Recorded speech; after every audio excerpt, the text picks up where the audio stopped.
देखिए बच्चों, कक्षा 8 विषय विज्ञान चैप्टर नंबर 3 परमाणु की संरचना। इससे पहले वीडियो में मैंने आपको परमाणु की संरचना के विषय में बताया था।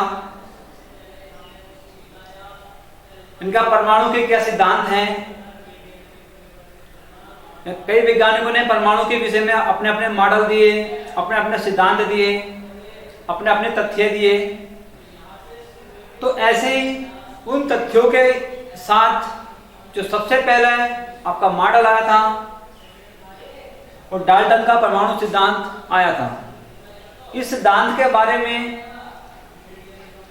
आपको मैंने इससे पिछली वीडियो में बताया है और आज जो आपका इस सिद्धांत का जो पॉइंट बचा था उनके साथ आपके सामने फिर हाजिर हैं। देखिए, इस चैप्टर को आपको समझने के लिए ज्यादा ध्यान देना पड़ेगा। जो बातें यहां से बताई जा रही हैं उनको ध्यान से सुनना पड़ेगा। इससे पहले अब अपने पॉइंट पे आते हैं। यानी कि आप इसके 3 पॉइंट हो गए थे, नहीं इसके 2 पॉइंट हो गए थे। अब पॉइंट नंबर 3 था, डाल्टन ने कहा जो परमाणु है वो अविभाज्य है, कि जो आपका परमाणु है वो क्या है, अविभाज्य है। यानी कि परमाणु को हम विभाजित नहीं कर सकते।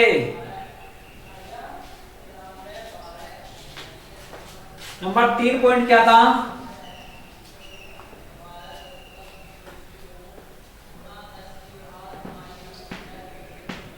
परमाणु अविभाज्य है।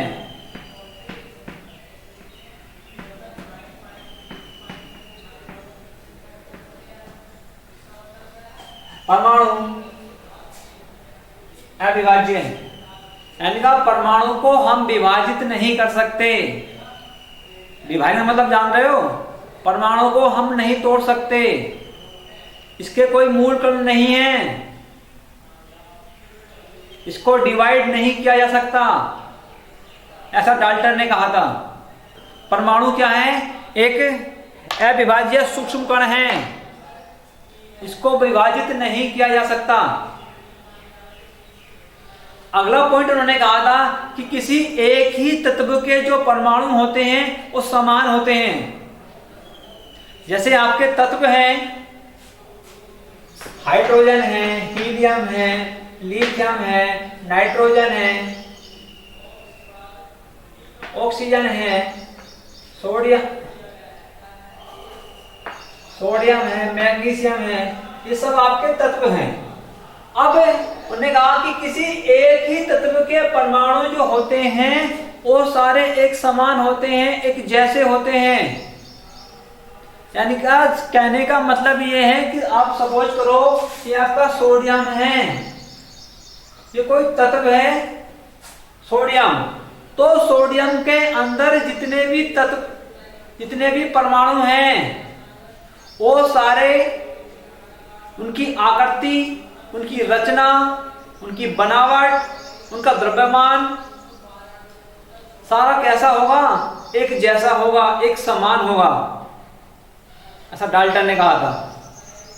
डाल्टन ने कहा था किसी एक ही तत्व के परमाणु एक समान होते हैं।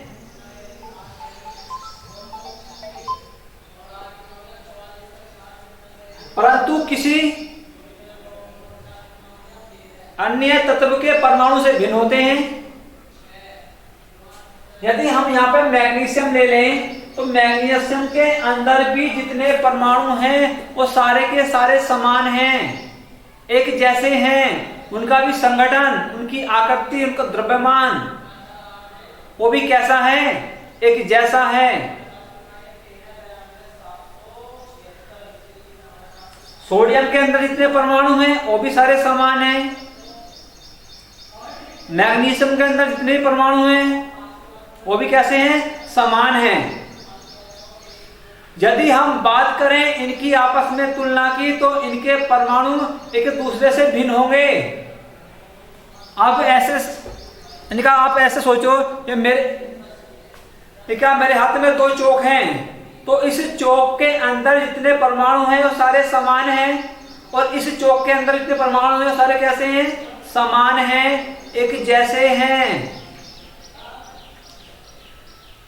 यदि अब इन दोनों की तुलना की बात करें तो इसके परमाणु से अलग होंगे, भिन्न होंगे। एक बार दोबारा ध्यान दें, यानी कि डाल्टन ने कहा किसी एक ही तत्व के परमाणु एक समान होते हैं, यानी कि समान मतलब समझ रहे हो ना, उनकी आकृति, उनका आकार, उनका संगठन, उनका द्रव्यमान, द्रव्य मतलब भार, वो सारा कैसा होगा? एक जैसा होगा। मैग्नीशियम के अंदर भी जितने परमाणु होंगे वो कैसे होंगे? एक समान होंगे, एक जैसे होंगे, उनके भी आकृति, उनका भी द्रव्यमान, वो सब कैसा होगा? एक जैसा होगा। परंतु जब हम सोडियम के और मैग्नीशियम के परमाणु की तुलना करेंगे तो इनके परमाणु की तुलना में हम पाएंगे कि इनके परमाणु दोनों के एक दूसरे से भिन्न होंगे, अलग अलग होंगे।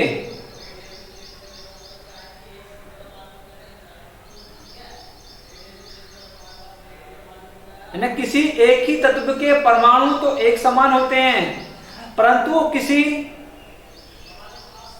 अन्य तत्व के परमाणु से भिन्न होते हैं।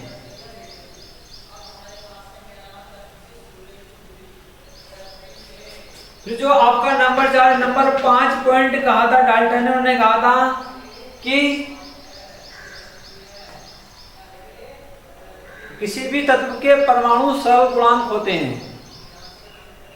क्या होते हैं? सरल गुणांक होते हैं। ये डाल्टन का परमाणु सिद्धांत था।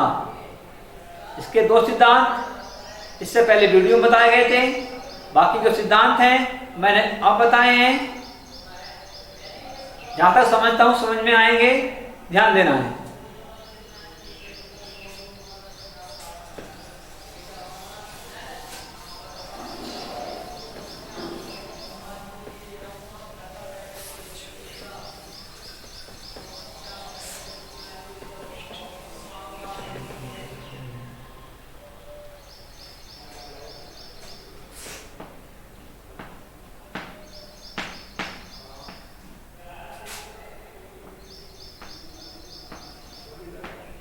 परमाणु का संगठन।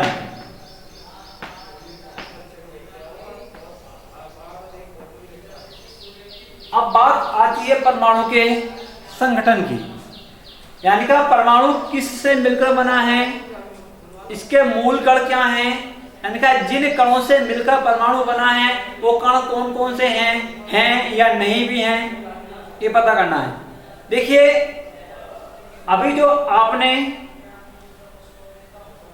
इससे पहले पढ़ा वो था डाल्टन का परमाणु सिद्धांत। तो डाल्टन ने कहा था कि परमाणु अविभाज्य है, यानी कि परमाणु को विभाजित नहीं किया जा सकता। परंतु जब अन्य वैज्ञानिकों ने इसके ऊपर सर्च करा, इसके ऊपर प्रयोग करे, तो उन्होंने पाया इनका जो परमाणु है अविभाज्य नहीं है। परमाणु को विभाजित किया जा सकता है,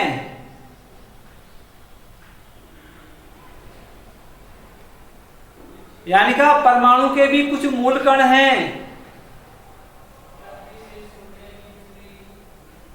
जिनसे मिलकर परमाणु बना है। वो मूल कण कौन कौन से हैं? तो वो आपके 3 मूल कण हैं। किसी भी परमाणु के 3 मूल कण हैं और उन 3 मूल कणों से मिलकर ही परमाणु बना है।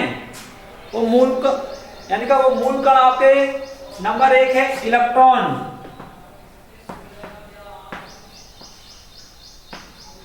इलेक्ट्रॉन, नंबर 2 है प्रोटॉन,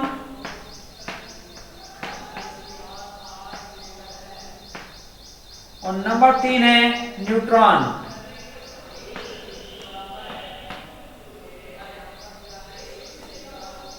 एक बार ध्यान दें, यह परमाणु के 3 मूल कण होते हैं, इलेक्ट्रॉन, प्रोटॉन, न्यूट्रॉन। जो इलेक्ट्रॉन होता है ये परमाणु का ऋणावेशित कण है, इस पर एक इकाई का ऋणावेश होता है।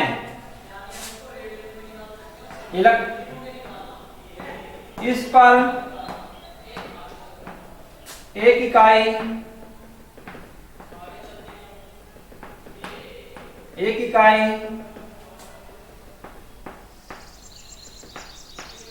ऋणावेश उपस्थित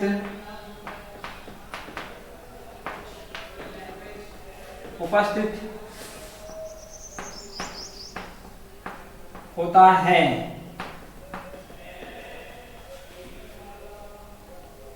इलेक्ट्रॉन पर कितना? एक इकाई का ऋणावेश उपस्थित होता है, और इस इलेक्ट्रॉन को हम ई ऊपर मान सकते हैं से प्रदर्शित करते हैं,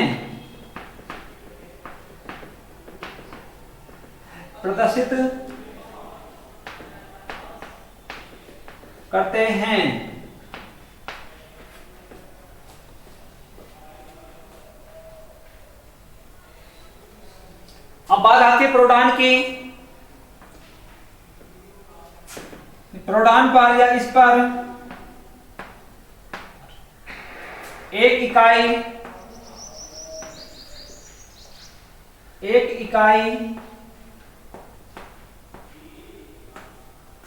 इकाई धनावेश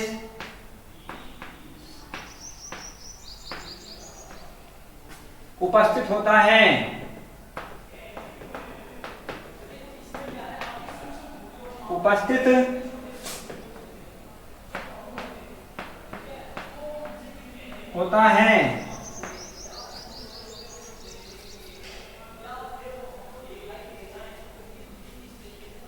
अब बात आती है न्यूट्रॉन की, और प्रोटॉन को P से प्रदर्शित करते हैं।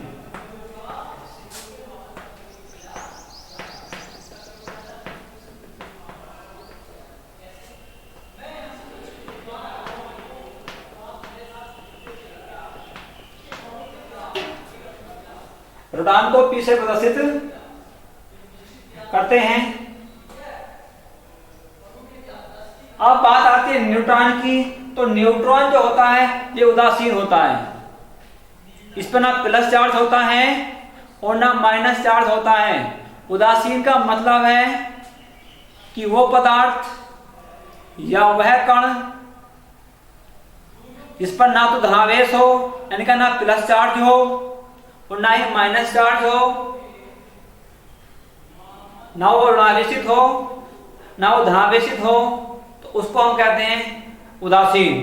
तो जो न्यूट्रॉन है ये किसी भी परमाणु का उदासीन कण है। याद रखने योग्य बात है, किसी भी परमाणु के या परमाणु के 3 मूल कण होते हैं, इलेक्ट्रॉन, प्रोटॉन, न्यूट्रॉन। इलेक्ट्रॉन ऋणावेशित कण है,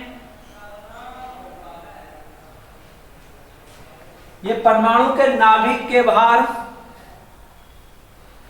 वृत्ताकार कक्षाओं में रहता है।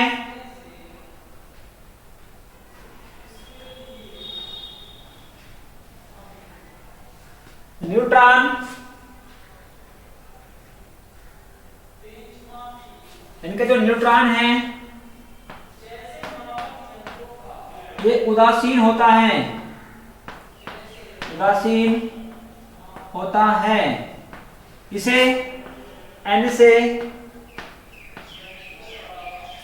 इसे एन से प्रदर्शित करते हैं।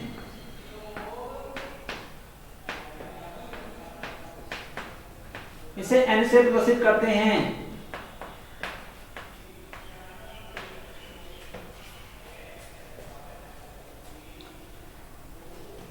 न्यूट्रॉन परमाणु का धनावेशित कण है। इस पर एक इकाई का ऋणावेश होता है।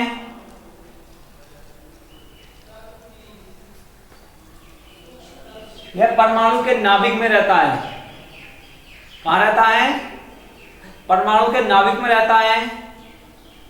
और प्रोटॉन के साथ जो परमाणु के नाभिक में रहता है वो कौन रहता है? न्यूट्रॉन। कहने का मतलब है कि जो आपका न्यूट्रॉन और प्रोटॉन है ये परमाणु के नाभिक में रहते हैं, जबकि जो इलेक्ट्रॉन होता है ये परमाणु के नाभिक के बाहर, जैसे आप समझो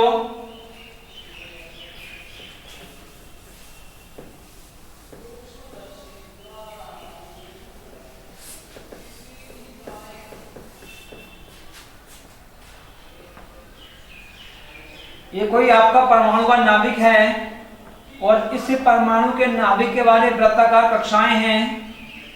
इस टाइप का परमाणु का स्ट्रक्चर बताया गया है।